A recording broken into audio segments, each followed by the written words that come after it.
All right. I think we are live. Oh, we're live. All right. I'm just testing this out. This little stream that we're doing today. Um, so basically I was thinking of maybe doing like a once a week thing where I break down on stream with everyone watching with me. Um, something that has to do with music, like interview or a concert or anything. So what I'm thinking is that we're gonna do today one of the meaningful people interviews with Alvin Frieda and Benny Friedman. I think I think it's a nice thing to break down as a conversation for what it means to be a Jewish singer in modern day times, as opposed to like how it was in especially when you have the generational gap with Alvin Fried's career and Benny Friedman's career and their similarities, their differences. So I think we're just gonna start with this. In general, I also like to do some concerts once in a while or do other things.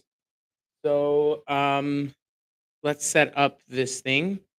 Again, this is the first time I'm doing this, so I'm figuring things out. And then Mirz Hashem, when we do this in the future, it will be much smoother.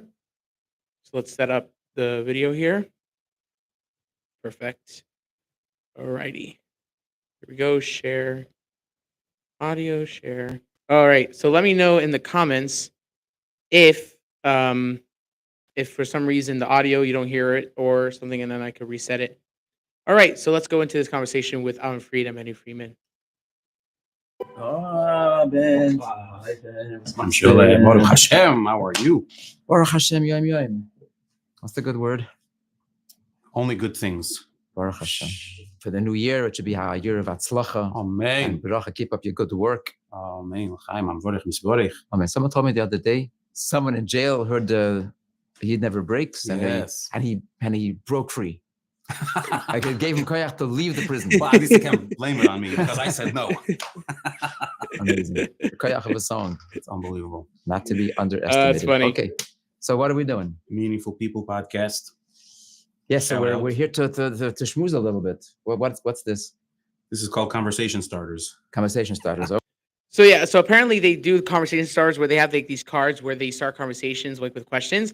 I honestly think it would have been murdic if they would have recorded this with them in the studio just talking and schmoozing, and then just edit it if they wanted to shut it down, which I don't think is a good idea when you have these two legends of Jewish music. But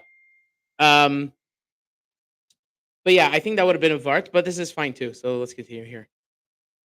it's okay. Conversation Igniters. I guess there's a question under someplace. Meaningful People podcast. Okay, so you're interviewing me? Yeah. Oh, cool. I don't see a question. That's a chiddush. Wait, right here. Oh, You like how he's kind of in or out of it? No. It's really funny. Yeah. Question. What is something you wish people knew about you that they don't already know? This is an interesting one. If I wanted them to know, they would know. That's it. What I wanted to know about me.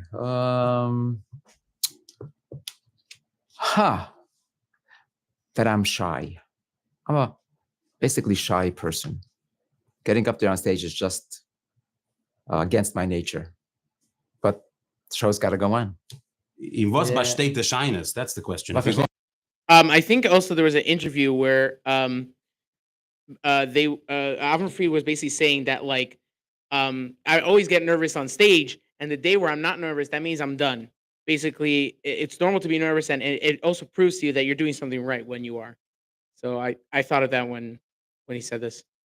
There's no shyness. If you go in a Madison I don't know, Square you're Garden, born. 20,000 people, and sing Mega Brocha and say, so what's pshat you're shy? The trick is to show them that you don't look shy, that you're comfortable being in public like that. Which takes years of experience. I guess you're born shy. I don't know. It's not something you work on. You work on being shy. Someone says, you're very humble. I say, yeah, I work on being humble. I mean, but it's something you're born with. Okay, but I have a question for you. Yes. Drum roll. What's something you wish people knew about you that they don't already know? Oof, good question. It's the same question. That I'm very humble. You're very humble? But nobody knows this about But me. I knew that. I knew that. How do you know? Because you're part of the family. Okay. This itself is humbling. I don't really quite like the light that's behind them. I don't know, just as I'm not the best person for production in general, but like, yeah. It's very humbling. I asked you a Hashem. question first now. Meaningful People Podcast. Bam, badam, bam. If you could change one thing in the world, what would it be and why? Oof. One thing. I have to choose one thing. This is a very deep question so early in the morning. Yeah. If I could change one thing in the world, One thing. Early in the morning or middle of the night. Oh, it actually is morning. Huh. Look at that. In the What would it world, be and what would why? it be? That's not enough. And why? Right. Take your time. We got time. So the obvious answer would be to switch out Gullus for Geula, right? So you're thinking I'm global. That's globally. everyone's Right. answer. Um, And why? and why? Because that What's would wrong be with the Gullus? answer to all the problems. Once you take care of that, you've taken care of everything. But the question is, maybe we want a more interesting answer than that, even though that is the answer. What do you say? One thing in the What's up world. to you? One thing. Well, I guess if we're thinking globally, we agree that the world is in a pretty not great situation, especially Klal Yisrael being in Gullus. And we daven and we benching and we're every bracha we say, we talk about Mashiach and we talk about Over the live stream, I'm gonna once in a while pause for my comments, but also for comments out there. So Mendel Young says, "Can't stand Betty Freeman or Vremel. They both have the same Freeman cringiness." I quite like it. I don't know what to say. I get what some people say, but I think that's the charm, that they're just being authentic, just being themselves. They're not trying to be something else. They're not trying to be an image. And I think we need more of that in the music industry. I think we need more of their I think we need more authenticity and just more talk, more conversations in general when it comes to um just authentically what they are, authentically what they speak like. Be like MBD, play it real. That's true. That's true. the world becoming a holy place and a dwelling for the Eberstein, and we should see him face to face. So that's what we live for and pray for, because it could be better. The way things are now, things could definitely be better. Obviously.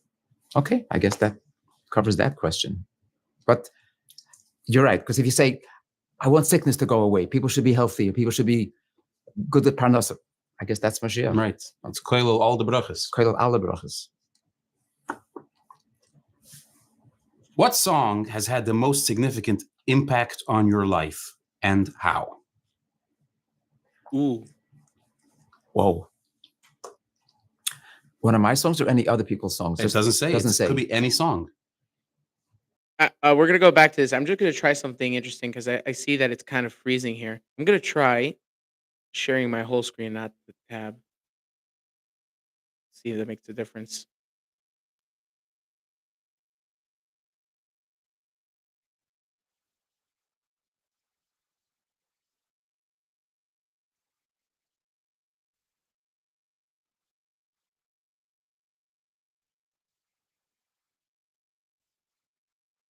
It's still freezing.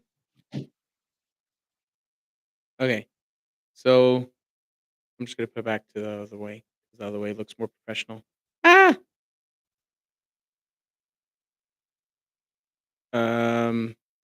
As I'm putting this up, I'm just gonna answer some questions and comments. How's those who don't know? I'm in LEC for Shluchis. My second year. LEC is very good.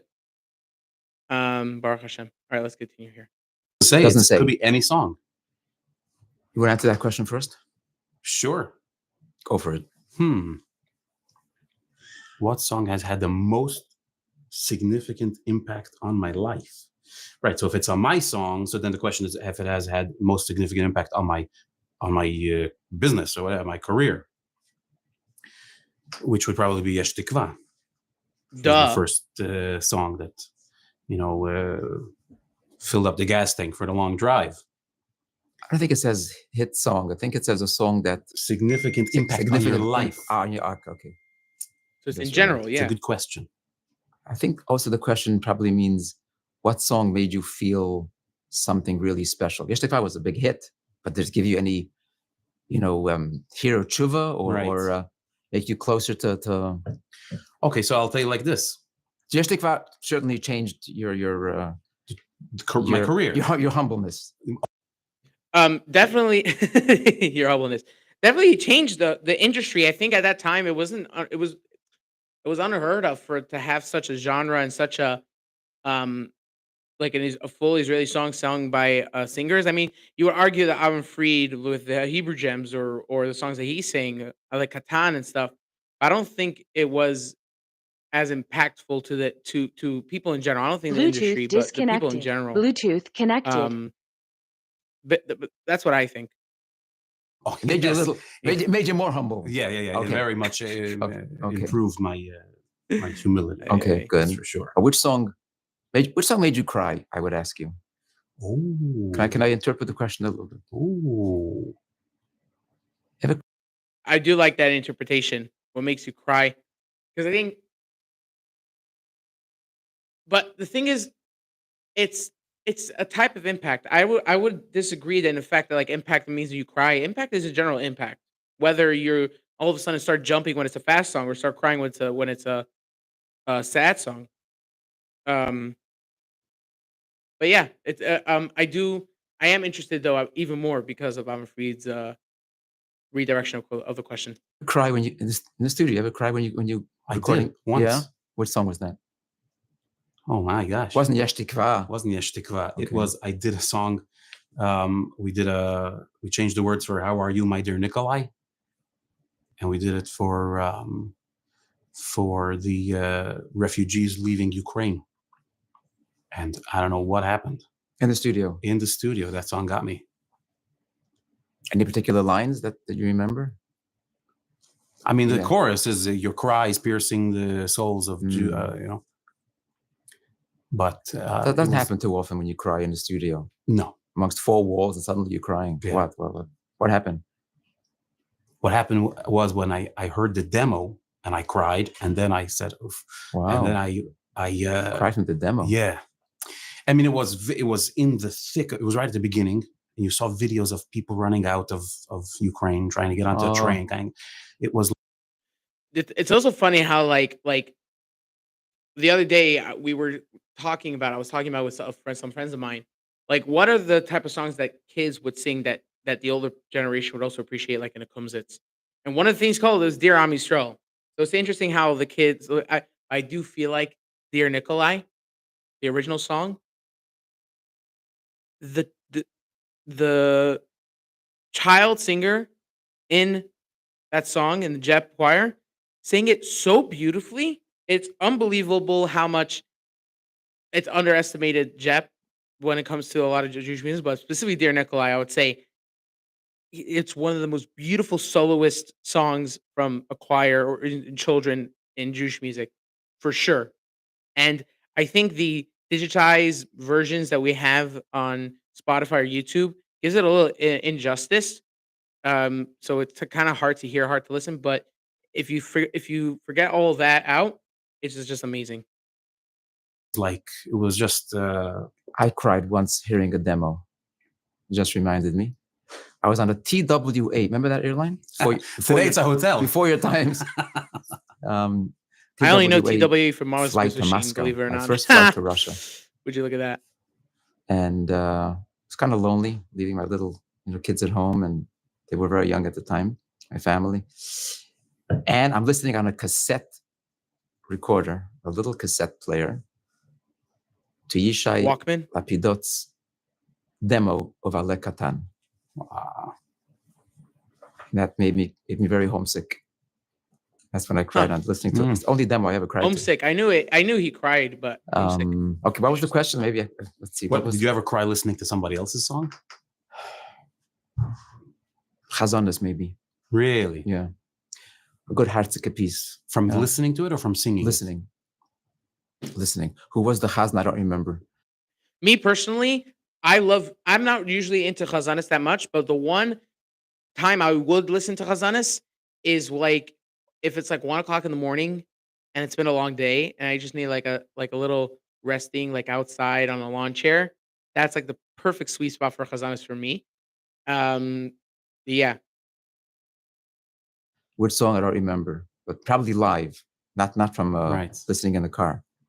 Like a ma'ariv, like a davening, when the chazan was giving, hashkivenu or something hartzik, and yeah, I can cry by a live davening if it's a good chazan. Wow. From hearing it. From hearing it, yeah. Like there's some Yom Tov songs that if I hear him sing it, I don't cry. But if I try to sing it, like I'll struggle getting the words out. You know what's interesting? When we sing in the house, that's so funny. I mean, like I guess that kind of could make sense, but for me personally, I could get into the moment when I'm singing songs, but mostly when I hear singers, they get to me. Maybe just just a thought. it's quite exciting. Shabbos around the table, or it tears me up. Quite exciting with all songs. Something very, very holy about that. Amazing. Yeah, Kayach a song. Did I ever cry in the studio? Of course, I personally cried. You could check out the video in the reactions, but I reacted to Vanachni from Michal Schnitzler. And I don't know what came over me. I think it was also because it was my first song, and it was already after the time where he passed away, and I kind of like had that in mind. So when I listened to it, maybe that's why. But I don't know.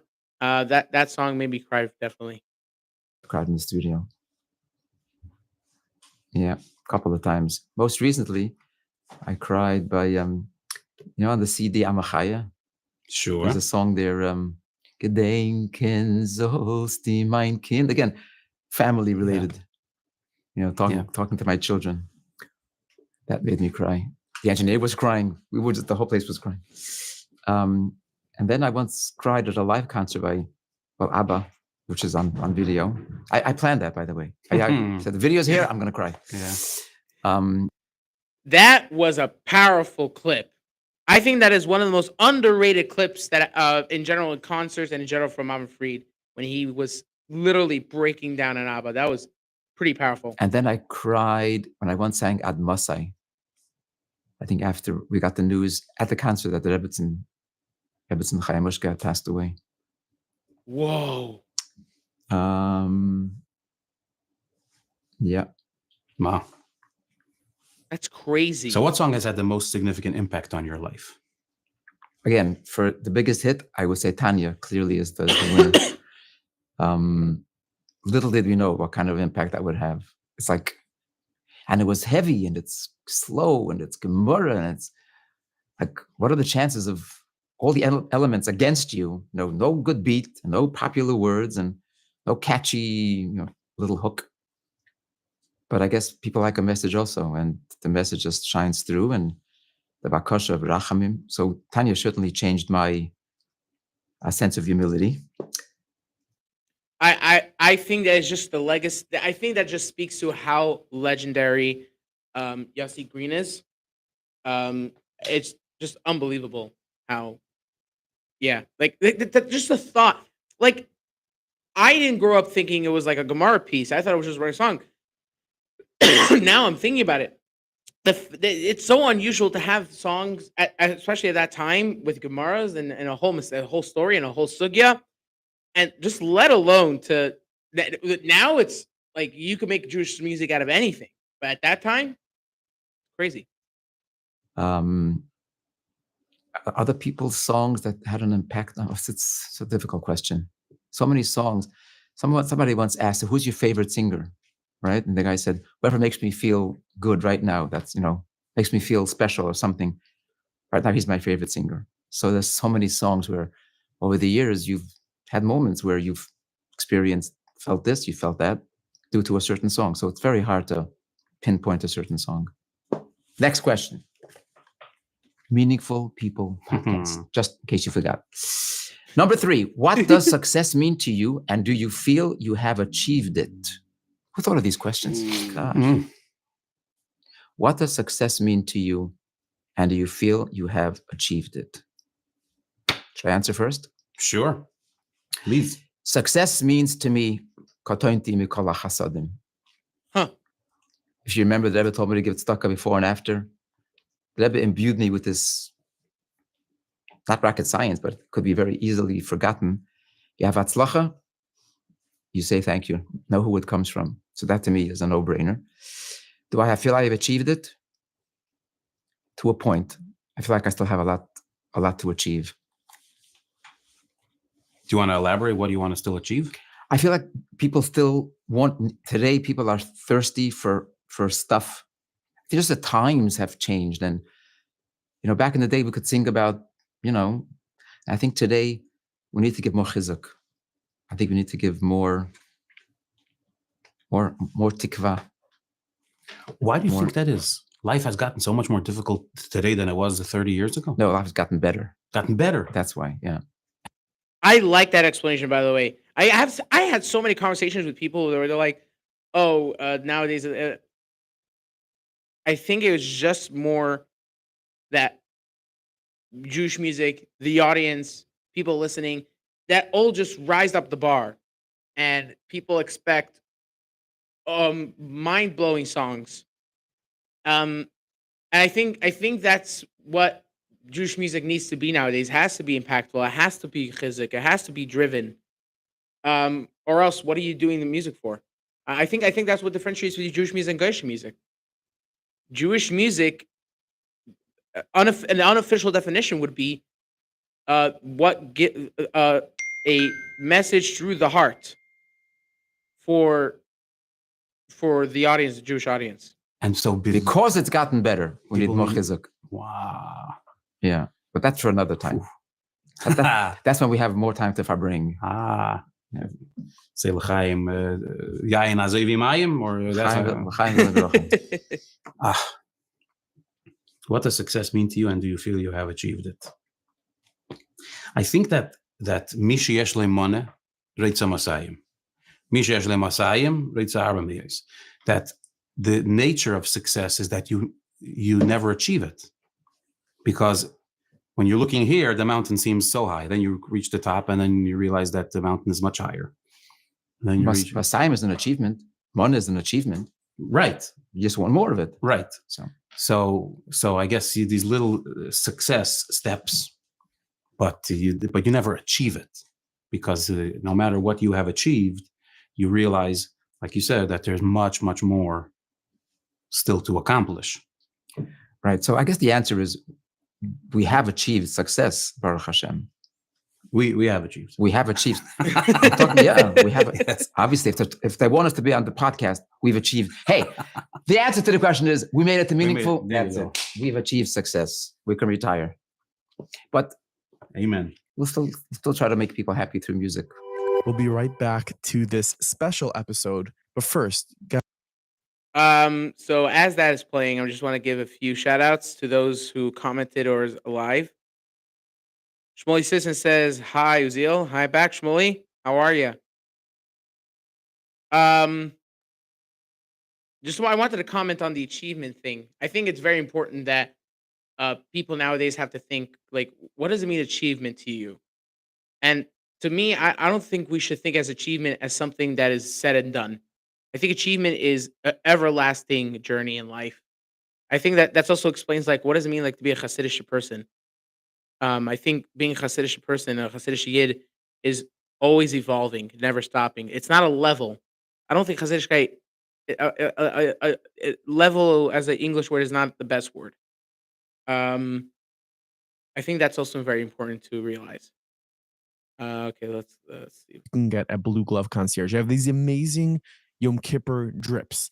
So if you won the $1.5 billion lottery, what would you do then musically? That wasn't one of the questions. No, if you. But okay, reading between the lines. Ad-libbing, okay. This is something I think. That's what I want. I want like more outside questions. If there was no like the daigus of Olam Hazeh as far as Parnasa and these things, was a non-issue, What'd you do? what would I be doing? What would I be doing with my time? Well, you have a gift to sing. Would you totally throw that away? No, because I also love singing. Okay. I also feel like it's also a peula. It's also a That's how you know a guy is genuine in the Jewish music. If when he said when even if it comes to a point where he's not doing much more in the industry, he still sings, still going out there. Um, I think that's very important. I know that how like there's a lot of composers and producers on Jewish music that either they started out singers and they just become producers because they still feel like they have to be part of the music. A good example of that is Avi Rottenberg. He never did Jewish music as a career, like as a parnasa. He took, I believe he took over his father's company in Toronto. I think that's the place where he is.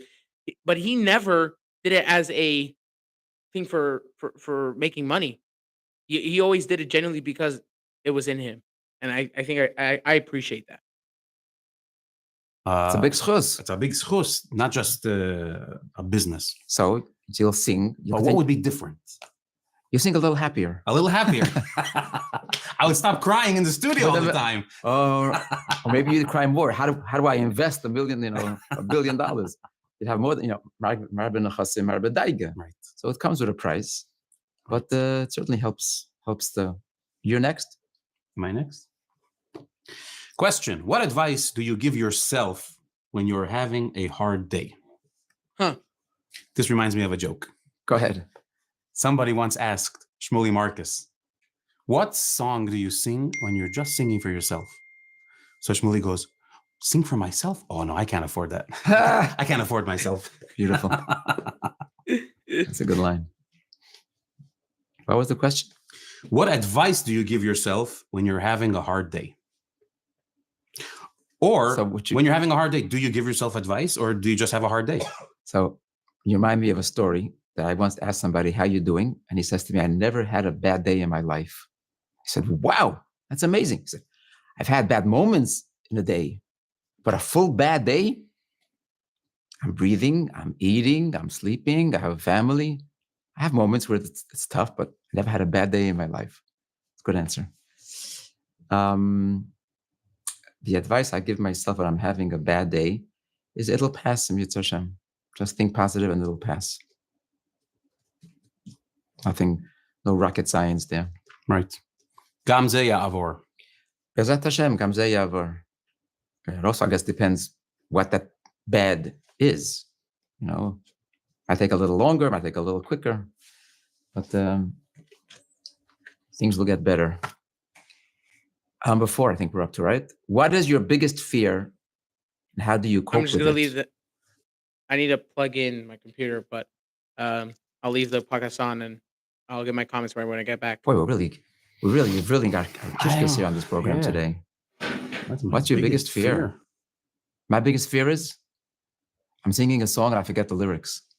That scares me to. Yeah? Yeah, that's really scary. But it must have happened. They say there was this very, very, I think it was Barbra Streisand, who never wanted to perform in public because she was afraid of forgetting the words. Lyrics, yeah. And then that's why they invented the teleprompter. There you go. Just for her. Thank God for Barbra Streisand. Lipa Schmelzer told me that he started writing more Pashta songs because he was having a hard time remembering all the words. Yeah, and he has a lot of words. Songs are full He's got a lot of lyrics. I could see that. It was too much. Couldn't remember. But it's happened to me in the past. In the beginning, I forgot the words, and you want to just open. Then I learned. I think that happened to me once. I was doing a staff play in Chayali this past year, and I improvised most of the words of a song that I learned last minute because I forgot the words, which is unfortunate. It's like my pet peeve when that happens. When I do, when I do simchas and stuff and I don't know words, it's the worst feeling in the world. It's like you almost feel like you're letting everyone down, and they have no idea. I heard this from Mordechai. Mordechai said to me, you know what? If you get the words, stop the band, laugh about it, and say, let's start again from the top. And that works. That's good. Just make light of it. What I do, I've seen some footage of you forgetting the words. So when I forget the words, I go, it's okay. Avraham Fried forgot It the runs in the words. family. It runs in the family. Okay. My turn. That's really funny. Can you reflect on a time when you took a significant risk? What did you learn from that experience? I guess we're talking musically. Risk. Bungee jumping? Going into the business in the first place, becoming a singer was a risk back then. I was still a bacher in yeshiva. Mordechai was the only Hasidic younger man singer that was out there, besides his father, Shloimeh Kalbach, and then Benzin Shenko. That was the earlier generation. As a bacher, that was a big risk. What drove you to do that? I sang as a little boy. Yeah. So I had a little run-in with music. I had a little experience with music, but there must have been 100 other kids who were singing as little boys. They never. That's true, but I was a solo. I was one of the solos. I don't know. I at the age of whatever age I was, hearing the Rebbe talk about no Jew will be left behind, and I said maybe I should go back into the music world and try to get the Rebbe's message out through music. We heard such positive, beautiful things from the Rebbe, And here we are, some 40 years later. Baruch Hashem. Hashem. What was your biggest risk? I don't take risks. Here you go. Next question. I'm not a risk taker. If you could be any other profession, what would it be? And why? And why? And why always gets you. I really wanted to be a Major League Baseball player. Yeah. I wanted to be a minor league basketball player. Here's Jackie Mason's joke. He talks about get into medical school. They have to have a high IQ, and for some people it's so difficult. So they've lowered the. So he says, if that's the case, they should lower the basketball net for a year so we can dunk a little easier. Any other profession, what would it be? Well, kind of in a box here, we don't have much. I was imagining to be a shliach someplace in Dakota. I don't know, Timbuktu. Turns out that he was the game of shlichus through music. But I wasn't. Is there a story where the Rebbe was giving out bottles of mashke just to shluchim? Always gave bottles to shluchim. And the Rebbe gave you one? He did. What's that story? That's the story.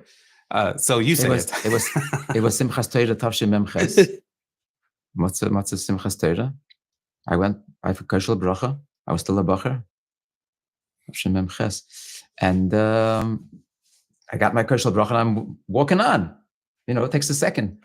But I see through the corner of my eye, some movement. I look back, the Rebbe standing with a bottle of mashke, Smirnoff, the little Smirnoff bottles. I took it. I never looked at the Rebbe's face.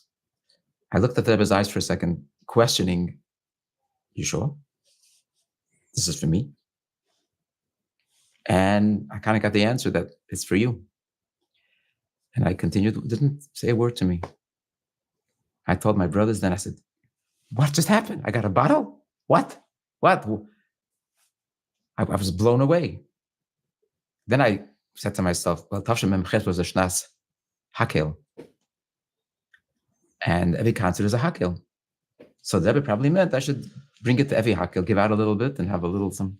That's what I did. I traveled with it the whole year.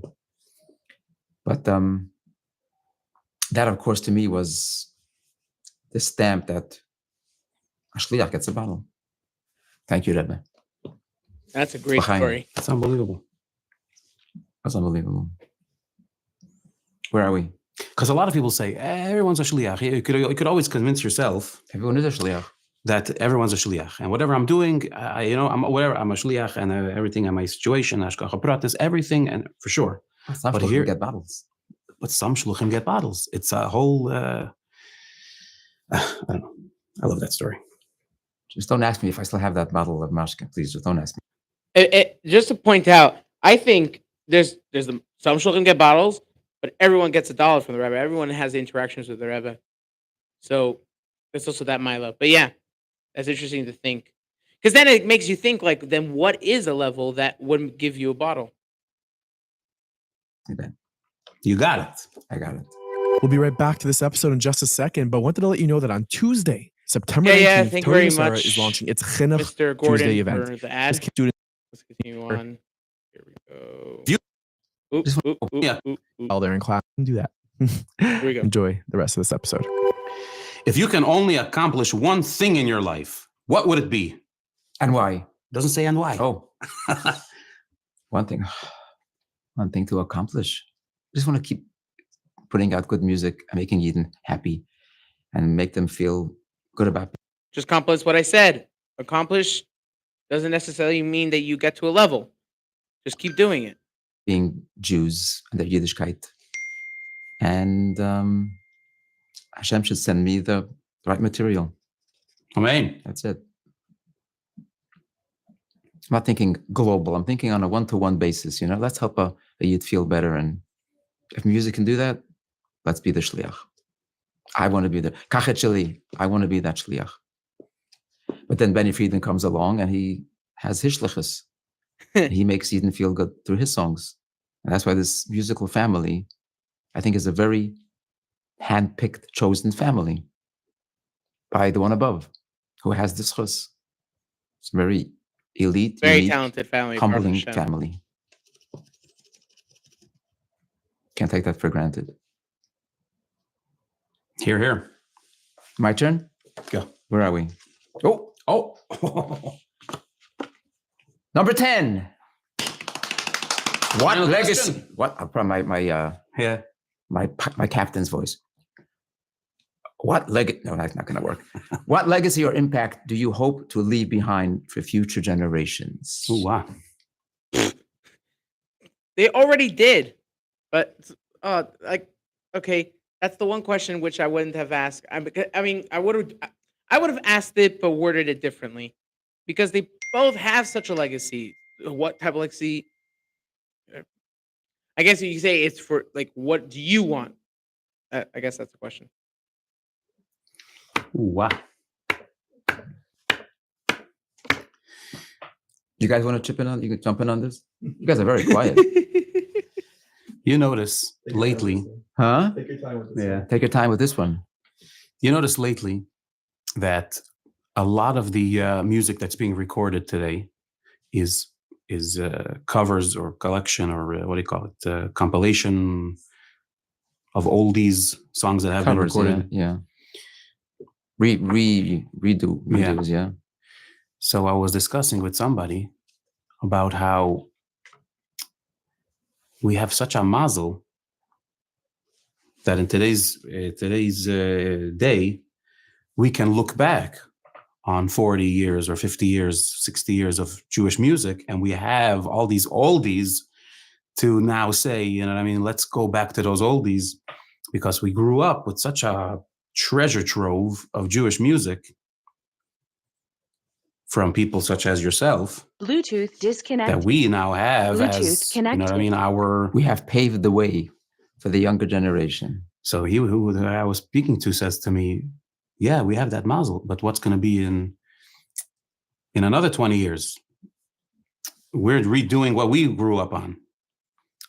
They'll be redoing Yesh Tikva. Is that what's going to be? Is that the generation? This is what we're leaving for the generation. Every generation has their music. Every generation has where they're at, that reflects their time and their time in the sun. Nothing wrong with that. But it's hard to think ahead 20, 30 years. Yes. What were you saying?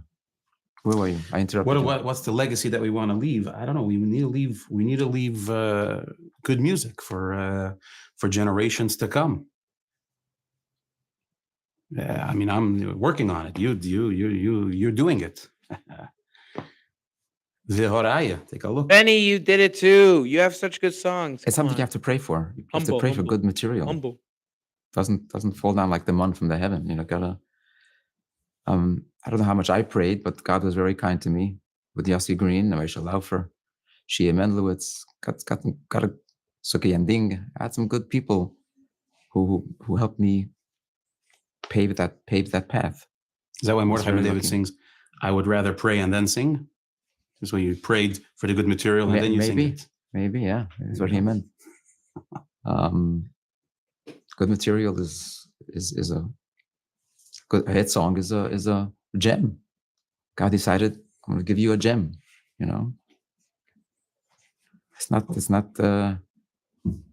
simple. You come to any place in the world and you sing a song and people react to it, that they know it. Take it for granted. I'm going to go to Australia, they're going to sing my songs. Yeah, another example, by the way, shout out to Tzvi Shachet. Another example, good examples, is that Yerchmiel Begun once said in an interview that Yerushalayim, when he made Yerushalayim that got famous in TikTok, it's one of those songs in which he made it as like one of those filler songs for that album. I believe it's Mashiach, and that song, out of everything, which I think is a crime to Jewish music, that song out of all the other songs the Miami Boys Choir got famous. I think so. I think that's what connects to what Avram Fried and Mehdi were saying here, is that Avram Fried actually, that we can't just take it for granted, because everyone at the end of the day, everyone has their taste and everyone connects with different things. And so you can't just take any song that you put out, anything that you sing, or any project that you put your heart and soul into as for granted. It's like, hey, that's pretty amazing. You know what? I'm not thinking of legacies. I don't think about that. I'm not working to leave a legacy. I'm working for now. What I need to do, that's what I'm focused on. I pray. I'm working on a new CD and I'm praying for some good material. And I'm almost there, but it's taken a little time. And I'm just humbled that the phone is still ringing, still working, still making a shtickle impact. And I just say, let's just keep doing that for as long as God gives me the koyach. Forget about legacies. Just get the job done, or continue doing what you're doing. Gesundheit und Freilichkeit, and never take it for granted, and don't let it go to your head. And l'chaim. Any more questions? We have a fan submitted question. I'll yell it out and you guys will answer it. Would you allow one of your kids to go into the Jewish music industry? No. How about one of your nephews? Yep. No. But they don't listen to me. Yeah, they actually true stories. That's a true story. Oh, I called my uncle right when I was starting, right in the beginning. That's me? Yes. Oh, okay. Just checking. My vetter. And I said, looking for some advice. So he said, you want advice? Don't do it. If you decide already to do it. He realized I was kidding. Thank God he didn't listen to me. And why? And why? Because it's not easy. It's not easy. Mm-hmm. They're very talented, Baruch Hashem. When we sing together at the table, I love it. I'm in heaven. Love singing with the kids. But it's not easy. It's a life on the run. Mm-hmm. And I wish for them to be, doing other meaningful. That's also a show for me as a person that wants to get into the singing business and to pursue it as actual parnasa. It worries me. But listen, you don't get anything done in life if you don't work hard for it. So I'm not giving up on that aspect. But on the other hand, I do know that there is a shtadlus to it. There is a shtadlus. Things to make the world a better place, and they're doing just that. Baruch Hashem. You should continue to have a lot of nachas. Amen. And you from yours. And you from yours. Amen. What? My kids are little. They will be big one day. Is it part of your legacy that you want your kids to also be singing? Think ahead. They haven't, so far they haven't showed any interest. My son told me, speaking about how it's difficult, my son told me, my little son, I'm going to invent a computer that whenever anybody calls you to come to a chasana, the computer right away sends them a message that you're not available. Whoa. Yeah, it was very tough to hear. Wow. And I mentioned it like a few minutes later. I was How talking old? to him. How old is this kid? When he said it, he was 8 years old. Wow. That's powerful. deep. It is. It's rough. Chaim l'chaim. Was he holding with that invention? Is he almost finished? Oh my gosh, that's wow. Imagine that story with the kid who says, "Tati, I'll pay you $100 to Right. sit with me for a few minutes." Yeah. Wow. So that goes back to the question: if you win the lottery, what do you do? How much of this is acceptable when you're not doing it because you need to? Anyway, Benny, what do you do with that? What your kid said to you? What do you do with that information? it's very, very tough, man. He's trying to keep away the detail of how to make that computer. Yes. He's trying to hide the. Wow, that's a tough line. Ooh, ooh, ooh. Yeah. I think one of the questions might have been or could have been, can you ever say no to a gig? Can you ever say no? Of course to a you gig? can. Mhm. Can you say no? Do you have the koyach Right. to say no? Every call that comes Oh. in, you grab it, even though you haven't been home for 2 weeks. I was about to say, there's a certain point where, like, MBD and I'm Free, they said no because of when it comes to certain places and certain opportunities. But he's saying the kayak that is tough. That is tough. Yeah. And you're on the road for, like someone told me, my kids call me Avinu Shebashamayim. So we're always traveling. But that's that a compliment? I don't know. But Yeah. can you ever say no to a gig? You have the koyach, the to say, you know what, I need to be home for this day or this Shabbos, or it's a difficult question. What's the answer? I don't know. Can you say no to a gig? My experience has been that I cannot. Sometimes you think you can, and then you go, you know what? I can't. I think I'm with you on that. Even after all these years, it's hard to say no. It's hard to say no. On the other hand, you say, you're talking like a maimin, right?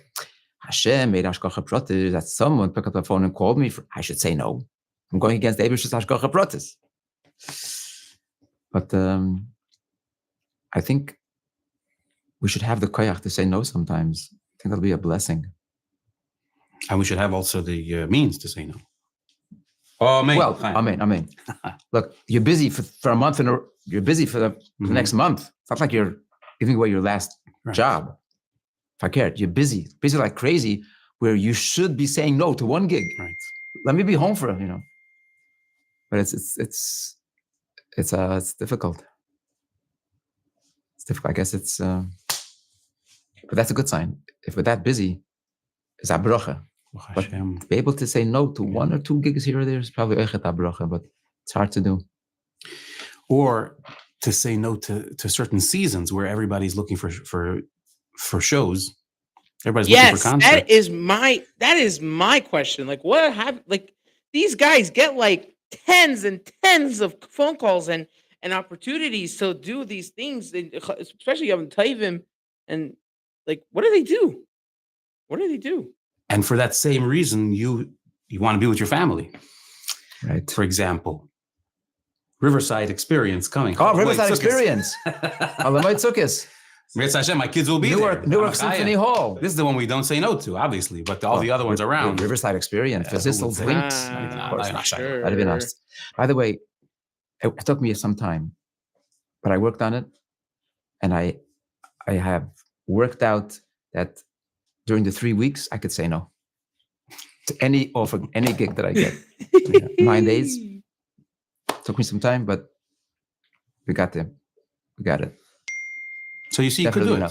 Yeah, yes. But the only thing that bothers me is that all other singers are doing the same thing. It's like, so what's my accomplishment? Because everything you do, we follow. Got it. L'chaim. Hatzlacha, guys. So, dear friends, we are inviting you to come hear us sing, not schmooze. We're gonna sing October. All right, that's it for the interview. Let's turn off this thing. Oh, now I'm moving normally, no cracking. All right. So thoughts on in general on this on this um on this interview. I think it was very nice. I think it gives a lot of perspective.